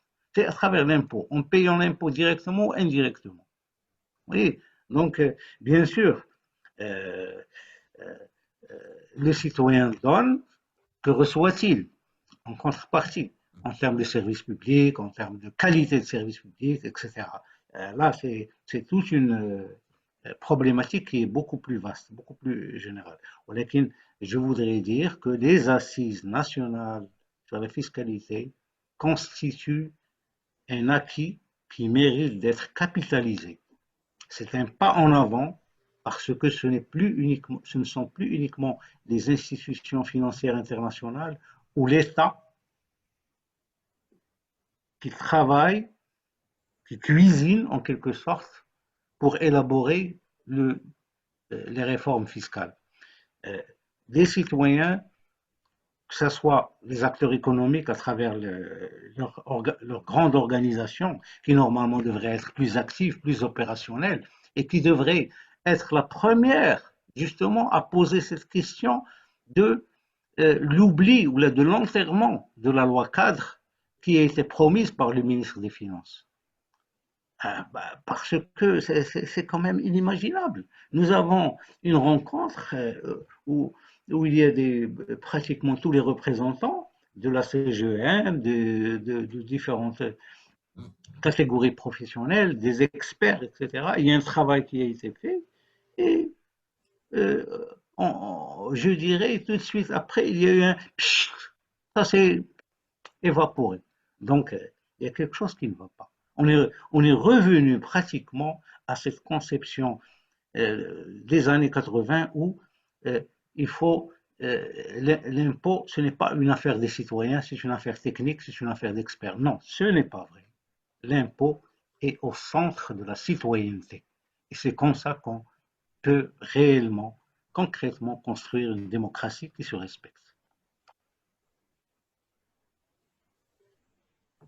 شكرا صديق عزيز على هذه التوضيحات. أعتقد أن عندنا هذا الاستطلاع اللي غادي يقدموا لنا المشاركات والمشاركين سي أناس، واللي غادي نستمدوا منه الأولويات. نعم. Je voudrais vraiment dire aux participants, désolé de ne pas pouvoir rester avec vous jusqu'à la fin. Donc je suis obligé de vous quitter. Voilà. العفو.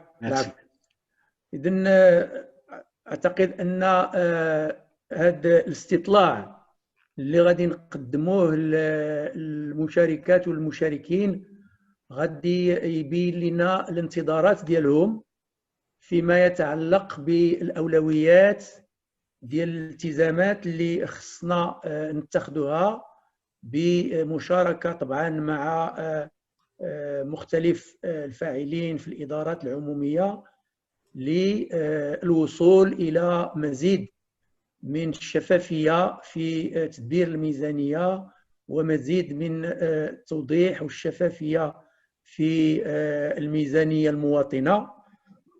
كذلك هذا الاستطلاع غادي يبين لنا الأولويات عند المشاركات والمواطنين والمشاركين والمشاركات عفوا، اللي كيمثلوا واحد ليشانتيون ديال المواطنين، وغادي يمكننا من تحديد الالتزامات ديال هذا البرنامج ديال 2021-2022 طبعا بتشارك وبنقاش مع مختلف الفاعلين والشركاء. هناك كذلك واحد العمل أفقي ما بين المواضيع اللي غادي تكون تناولها بعض الزملاء في الجمعيات الأخرى، وبقى كذلك واحد الخمسة ديال المواضيع اللي مازال غادي نتناقشوها في الأيام والأسابيع المقبلة. الجمعية ديال ترانسبارنسي المغرب غادي تنشط لقاء آخر حول الجودة ديال الخدمات العمومية، وطبعا هذا الموضوع فرضوا علينا هذه الجائحة، لأنه بين لنا أن النظام ديال التعليم في المغرب، بين لنا أن النظام الصحة في المغرب ديال التغطية الاجتماعية كلها أنظمة فيها اختلالات كبيرة وهشة، وبالتالي وجب المعالجة ديال هذه الاختلالات عبر كذلك المساهمة ديال المواطنات والمواطنين في الالتزامات اللي غيمكن يتخذها الحكومة المغربية في إطار الحكومة المفتوحة، واللي من المفروض أننا بالأجوبة ديالنا كمجتمع مدني وكإدارات عمومية وكمساهمات ومساهمين في التهيئ هذه البرامج، غادي يمكن لنا نحددوا الأولويات والالتزامات اللي ممكن نعملوا عليها في السنتين المقبلتين 2021-2022 لوصول إلى مزيد من حسن الخدمات العمومية من صحة ومن تعليم ومن تغطية اجتماعية.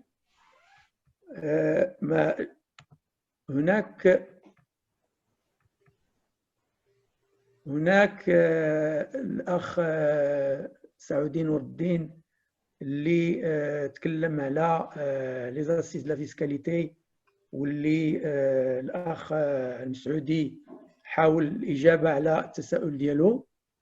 كما قلت سابقا، إذا كان بعض المساهمات والمشاركات والمشاركين عندهم شي تساؤل أو تدخل، ممكن أن نعطيهم الكلمة، وإذا ما كانش تدخل ممكن نكتفيو بالاستجوابات اللي معروضة عليهم على استطلاع الرأي اللي أمامهم، أنهم يحاولوا أنهم يجاوبوا على الأولويات اللي قدمنا. فكاين السؤال الأول اللي بغينا الأجوبة ديالهم عليه، واللي كيتعلق بشفافية الميزانية. فالسؤال تيقول: ما هي الإجراءات التي يمكن للحكومة أن تلتزم بها من أجل استكمال الامتثال لمعايير الميزانية المفتوحة على النحو المعتمد دوليا؟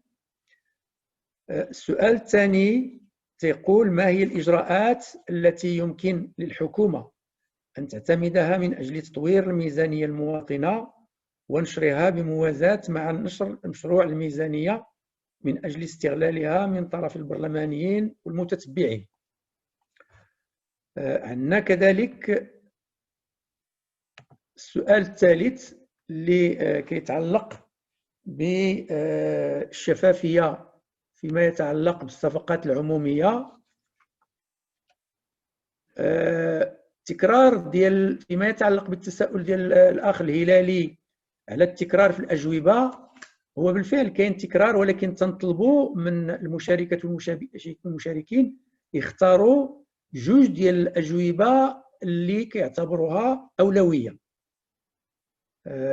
هناك هو ماشي خطأ بالنسبة لنا، هو مقصود، لأنه في كل الالتزامات هنالك الالتزامات أهم من أخرى، ولذلك تنفضلوا أنه يكون الاختيار ديال المواطنات والمواطنين ديال الأولويات. هنالك سؤال رابع ديال: ما هي الإجراءات الواجب اتخاذها؟ عفوا، ما قدمتش السؤال الثالث، وهو: ما هي الإجراءات الممكن اتخاذها من طرف الحكومة لتعزيز الموقع الحالي للصفقات العمومية بمنصة اللي تمكن التتبع؟ كما قلنا قبيله، فالميزانية المغرب لحد الآن لا تشارك المواطنات والمواطنين في التعبير عن الاحتياجات، سواء على المستوى المركزي بالنسبة للميزانية ديال العمومية ديال الدولة، الميزانية العامة، أو بالنسبة للميزانيات ديال الجماعات الترابية.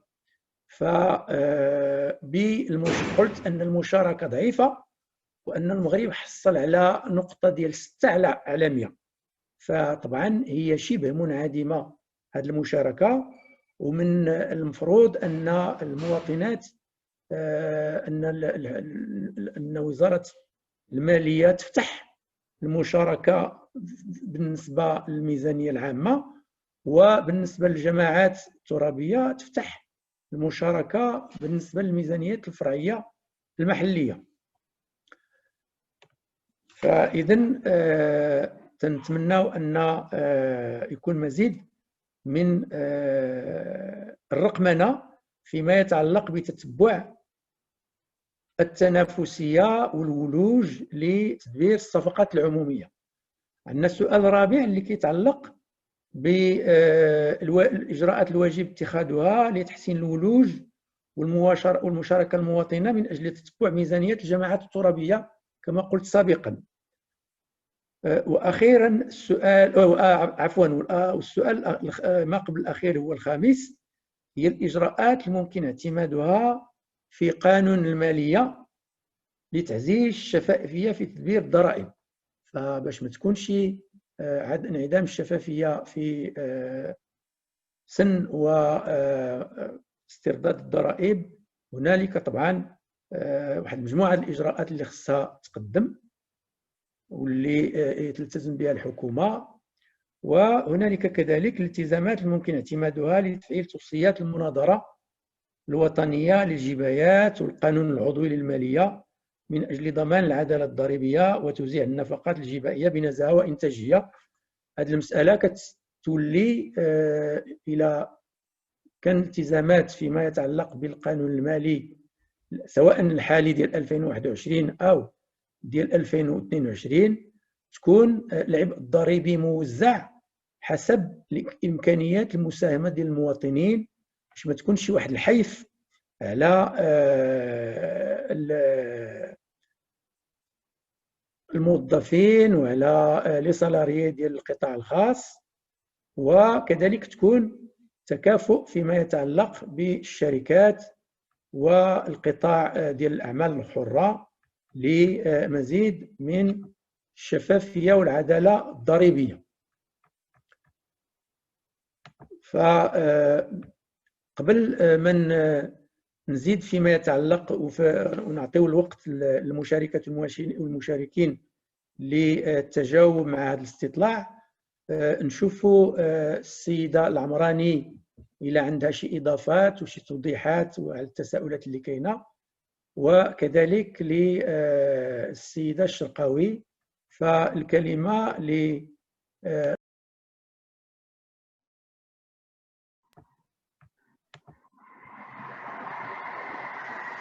شكرا سي البرنوسي. في الحقيقة أنا عندي أجوبة بالنسبة للورش بصفة عامة.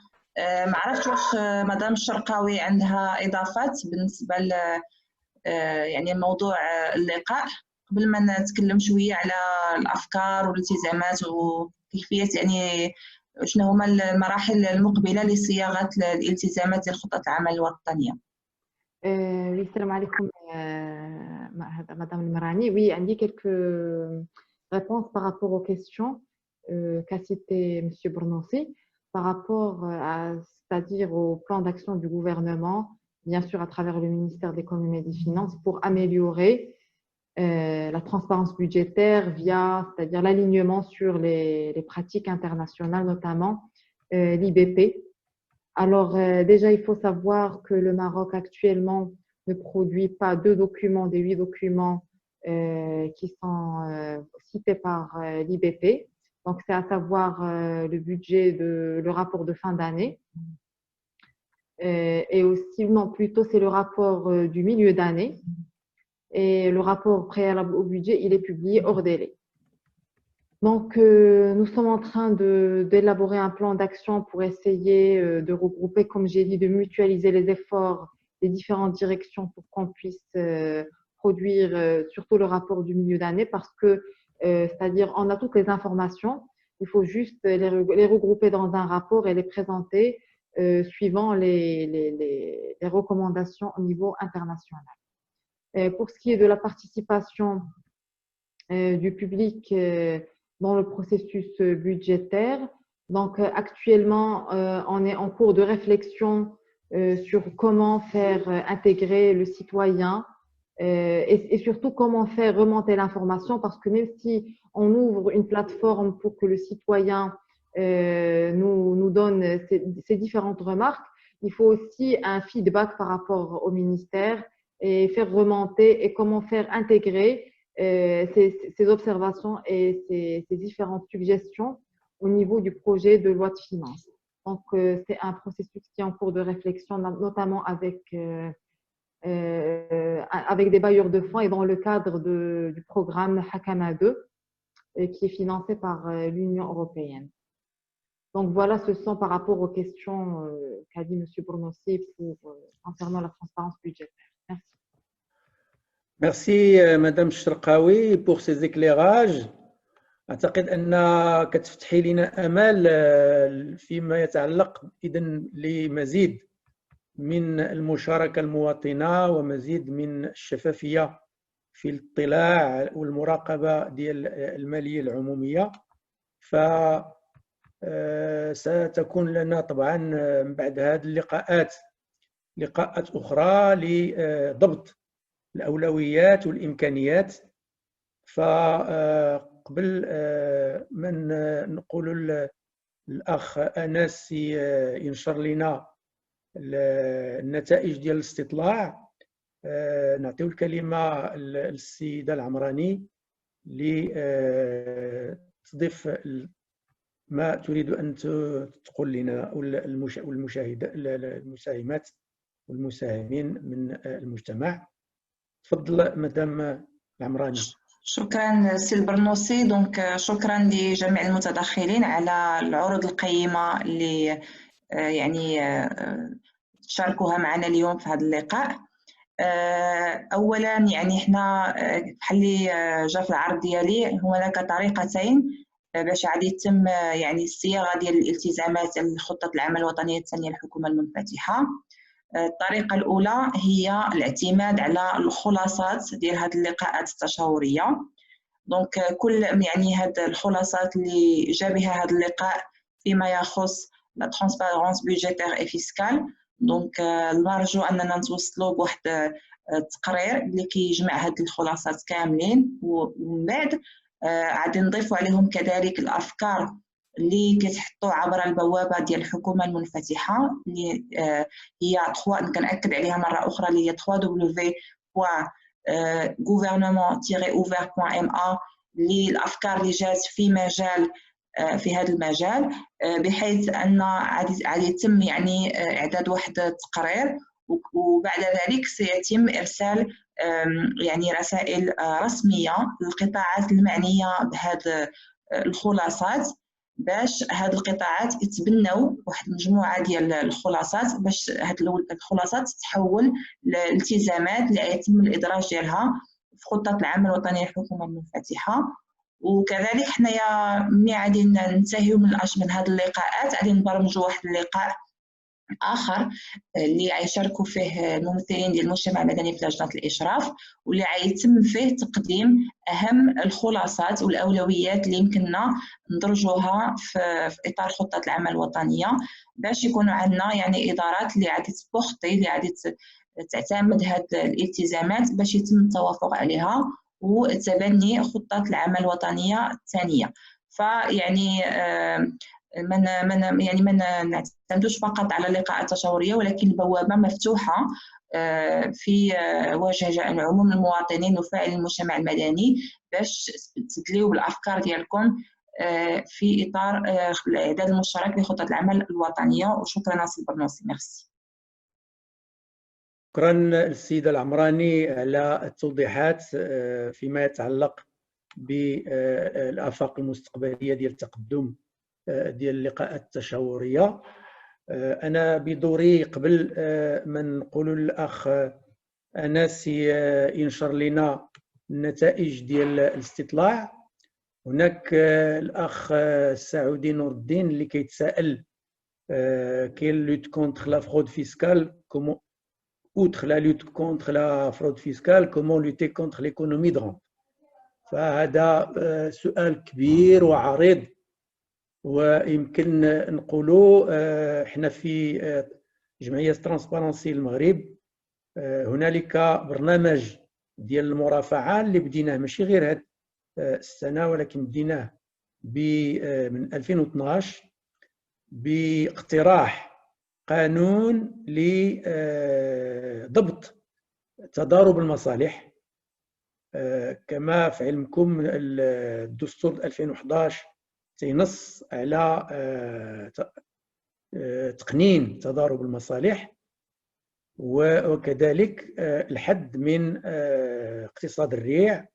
فالمرافعات ديالنا في الأشهر والسنوات المقبلة غادي تنصب على هذا الجانب، لأن لما تنذكروا على العدالة الجبائية فما يمكنش مواطن تيعمل ويكد يوميا باش يضمن القوت ديال الأسرة ديالو وحدين عبر قرار إداري تيحصل على اغريمون ديال النقل أو ديال المقاليع أو ديال لابيش الى اخره. فهذا موضوع اللي غادي نطرقوا له طبعا الى جانب مجموع المجتمع المدني وكذلك القوى الفاعله اللي كتطمح للمساواة. هذا موضوع طويل وعريض سنتطرق له فيما بعد.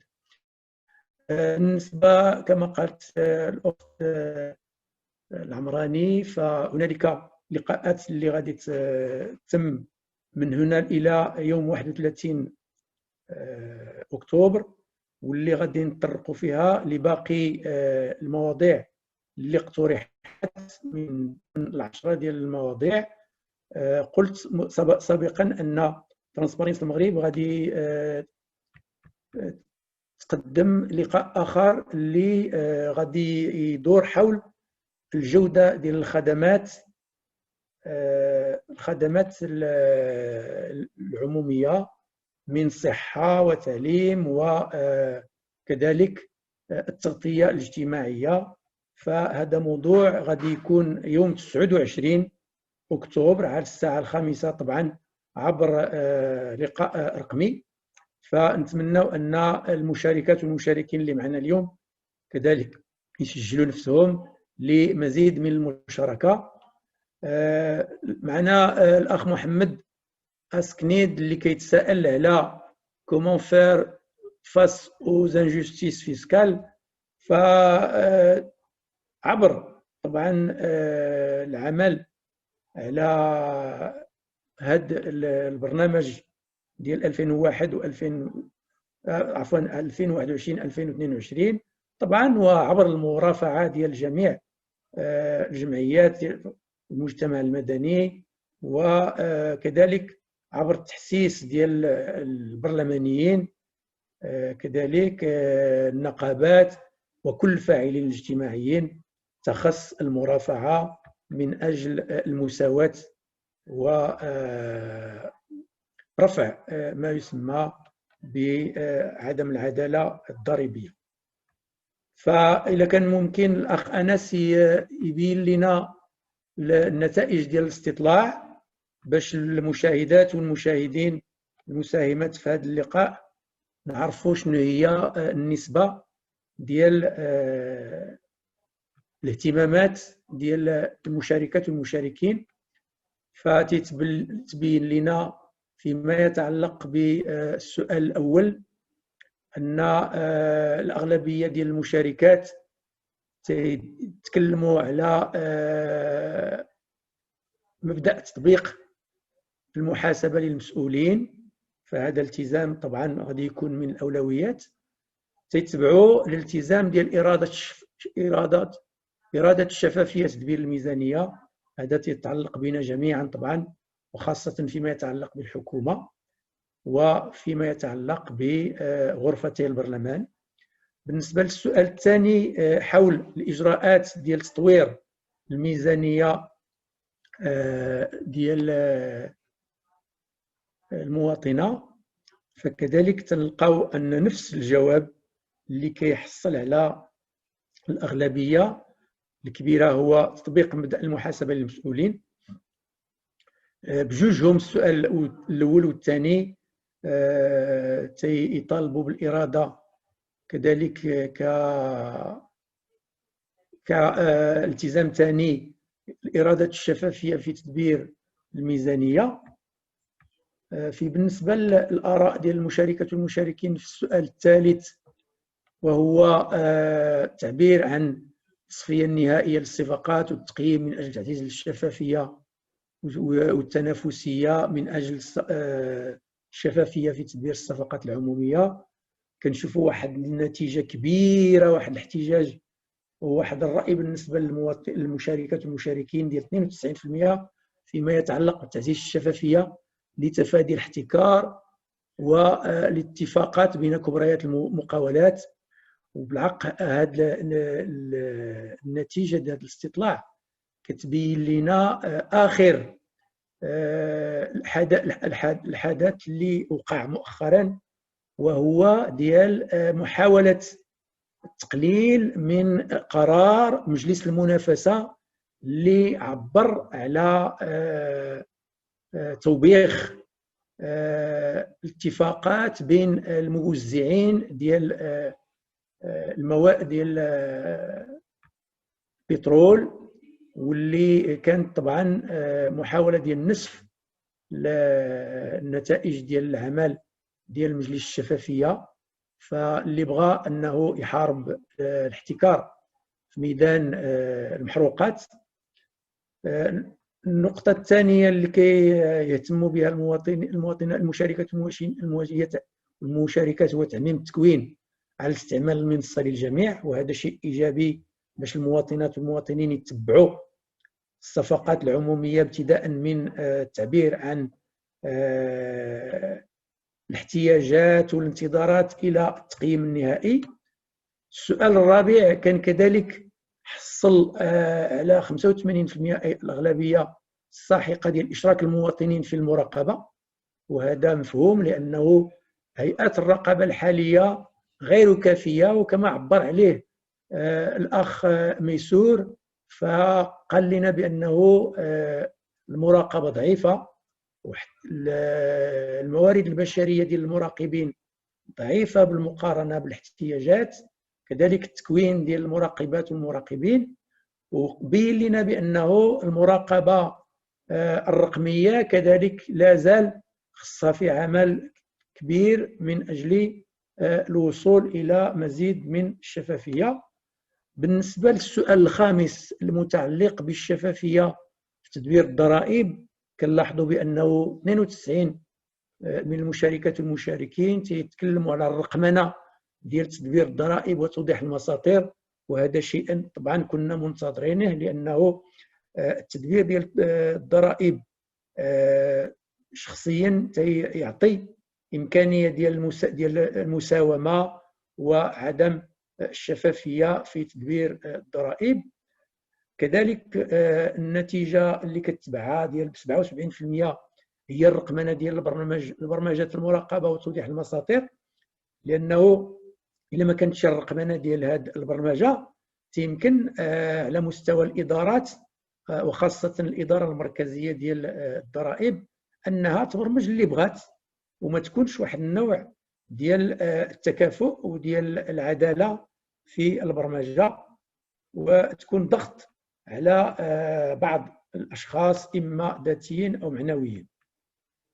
السؤال السادس المتعلق بالعدالة الضريبية وتوزيع النفقات الجبائية، كنلاحظوا كذلك أن تحديد الضريبة حسب مساهمة وقدرة المرتفقين واللي كتجاوب مع الفصل 39 مع الدستور هي اللي خدات أكبر نسبة ديال الآراء ب 69 أي في المئة، أي الأغلبية الساحقة، متبوعة بفرض الضريبة على الأشخاص الذاتيين والمعنويين بشكل تصاعدي.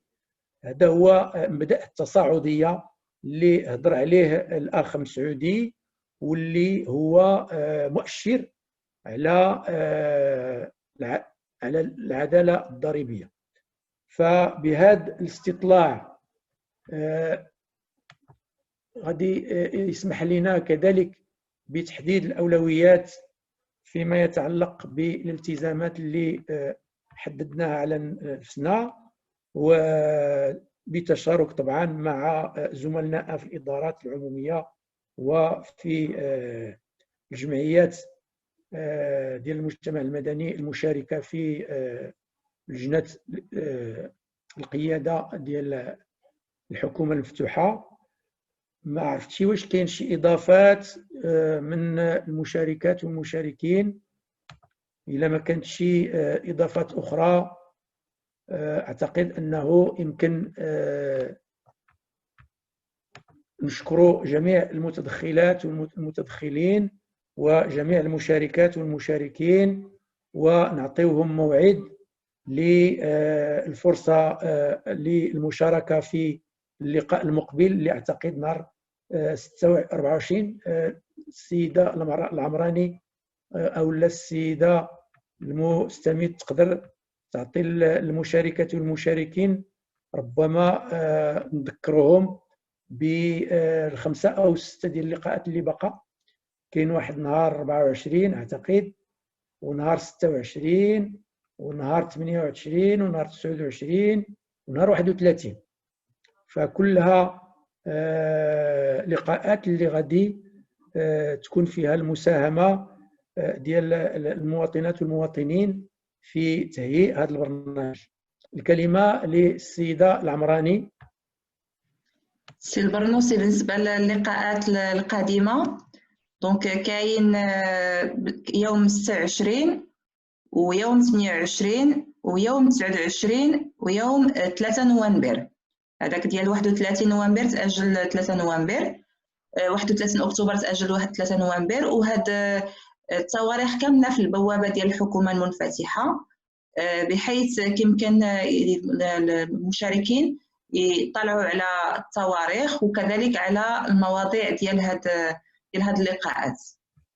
دونك 26 28 29 et 3.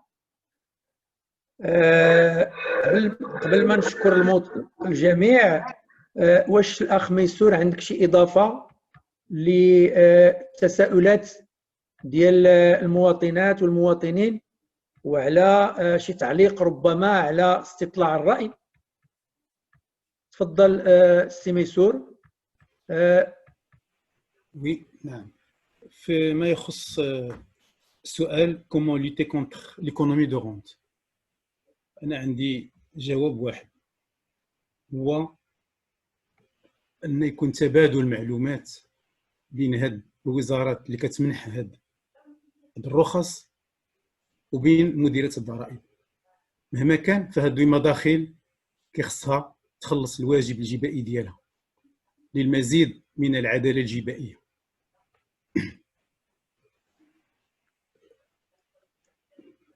كنظن هذا هو السؤال اللي كان طرح. شكرا الأخ ميسور. قبل ما نشكر الجميع، هنالك تساؤل ديال الأخ مصطفى كرامي من المساهمات والمساهمين في هذا اللقاء، وتقول: هل هذه اللقاءات من جانب واحد؟ هذه اللقاءات تم فيها التداول والنقاش ما بين ممثلي المجتمع المدني اللي هما 9 ديال الجمعيات، من ضمنهم يمكن نقول وحده ولا جوج لانه باش ما نطولش. كاينه ترانسبارنس المغرب، كاينه ليسباس اسوسياتيف الفضاء الجمعوي، كاين سميتو الاخوان في الجمعيه ديال العداله، كاين كذلك الجمعيه ديال النساء المغربيات الديمقراطيه، عفوا لا اف دي ام، لا فيدراسيون ماروكان دي ديمقراط دي فام، الى اخره. ما كايناش نطول عليكم. كاين 9 ديال الجمعيات، وكاينين 9 ديال الممثلين من الادارات العموميه. هاد المواضيع كما قالت في البدايه مدام العمراني تم اتفاق عليها، وبرمجت هاد 10 اللقاءات لاستطلاع آراء المواطنين وتفاعلهم، على اعتبار أن الأهم في الالتزامات الحكومة هي التطلعات وانتظارات المواطنين، في انتظار أن القيادة، لجنة القيادة، أنها تنشأ وتشكل ما يسمى بمنتدى